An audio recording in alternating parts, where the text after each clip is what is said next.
அருமையான தேவனுடைய பிள்ளைகளே, ஆண்டவர் இயேசுவின் விலையேற பெற்ற நாமத்தினாலே வாழ்த்துக்களை தெரிவிக்கிறோம். இந்த நாளிலும் கர்த்தர் உங்களை அற்புதமாய் நடத்துவாராக. மார்க் 9ஆம் அதிகாரம் 23வது வசனத்திலே வாசிக்கிறோம். இயேசு அவனை நோக்கி, நீ விசுவாசிக்க கூடுமானால் ஆகும், விசுவாசிக்கிறவனுக்கு எல்லாம் கூடும் என்றார் என்று வாசிக்கிறோம். ஒரு பையனை பிசாசு ஊமையான ஆவி பிடித்து அவனை பல முறை அலைக்கழித்து கொண்டே இருக்கிறது. அவனுடைய தகப்பன் சீஷரிடத்திலே கொண்டு வருகிறார். அந்த அசுத்தாவையை அவர்களால் துரத்த முடியவில்லை.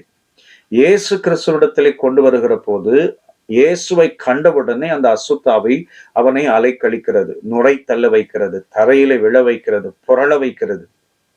இப்ப அந்த தகப்பனுடைய உள்ளத்துல ஒரு பெரிய பாரம் வந்திருக்கும். ஏற்கனவே இந்த பிசாசு பல முறை இவனை அலைக்கழித்து கொண்டிருக்கிறது. சீஷத்தை கொண்டு போனோம், அப்படிதான் இருக்கு. ஆண்டவர்கிட்ட கொண்டு வரும்போதும் அந்த பையனை இப்படி பாடாப்படுத்துதே அப்படின்னு சொல்லி அந்த தகப்பனுடைய உள்ளம் கலங்கி இருக்கும். அப்ப ஆண்டவர் கேட்கிறாரு, எவ்வளவு நாளா இருக்கு? சிறு வயதிலே இருக்கிறது. அது பலமுறை தீயிலும் தண்ணீரிலும் அவனை கொல்லும்படிக்கு தள்ளிற்று. நீர் ஏதாகிலும் செய்யக்கூடுமானால் என் மேல் மனம் இறங்கி செய்யும் என்று சொல்லி மிகுந்த தாழ்மையோடு கேட்கிறார். அப்பதான் ஆண்டவர் இந்த முக்கியமான வார்த்தையை சொல்கிறார், நீ விசுவாசிக்க கூடுமானால் ஆகும்.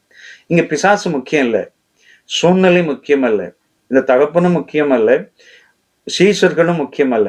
ஏனென்றால் விசுவாசம் இருந்தால் எல்லா இடங்களிலும் ஆண்டவர் அற்புதம் செய்ய ஆரம்பிப்பார். ஆண்டவரை கண்டவுடனே அந்த பிசாசு ஓடிடும். ஆனால் இந்த இடத்திலே ஆண்டவர் இந்த மனுஷனிடத்தில் எதிர்பார்க்கிற காரியத்தை இன்னைக்கு நம்மிடத்திலும் எதிர்பார்க்கிறார்.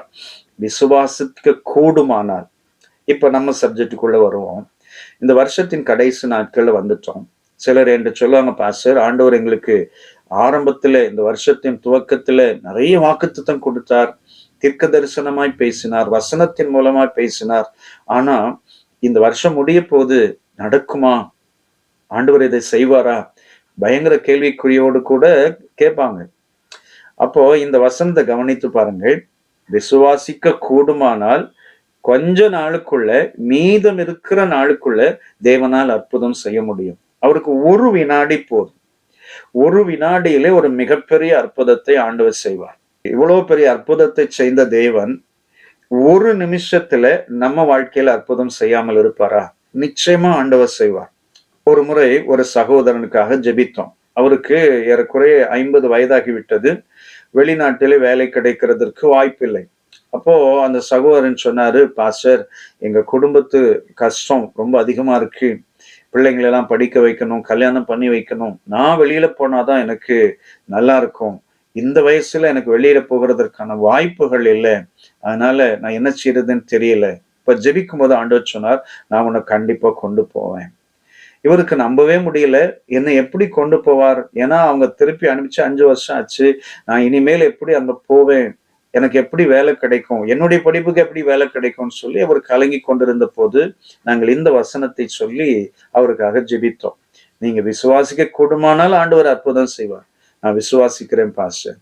கொஞ்ச நாள் கழித்து அவருடைய குடும்பத்திலிருந்து போன் வந்தது, என் கணவர் வெளிநாட்டு போயிட்டாரு பாஸ்டர், திடீர்னு அவங்க முதலாளி கூப்பிட்டாரு, உன்னை போல வேலை செய்யறதுக்கு வேற யாரும் இல்லை, நீ வா, நான் உன்னை கூப்பிடுறேன்னு சொல்லி அவரை கூப்பிட்டு அங்க வேலைக்கு எடுத்துக்கிட்டாரு. இப்ப என் கணவன் அங்கு வேலை செய்கிறார். பாருங்கள், ஆண்டவரால முடியாத காரியம் ஒண்ணுமே கிடையாது.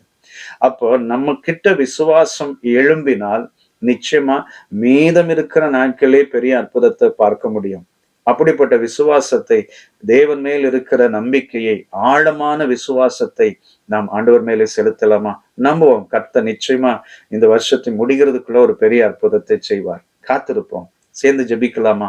அருமை பிதாவே, நீ விசுவாசிக்க கூடுமானால் என்று சொல்லி எங்களிடத்திலே சொன்னீர். நாங்கள் விசுவாசிக்கிறோம். எங்களுடைய வாழ்க்கையிலே, எங்கள் குடும்பத்திலே, ஊழியங்களிலே பலத்த அற்புதம் செய்வீர் என்று நாங்கள் விசுவாசிக்கிறோம். உமையே சார்ந்து கொள்கிறோம். இயேசு இரட்சகர் நாமத்தில் கேட்கிறோம் பிதாவே. ஆமென், ஆமென். God bless you. Amen.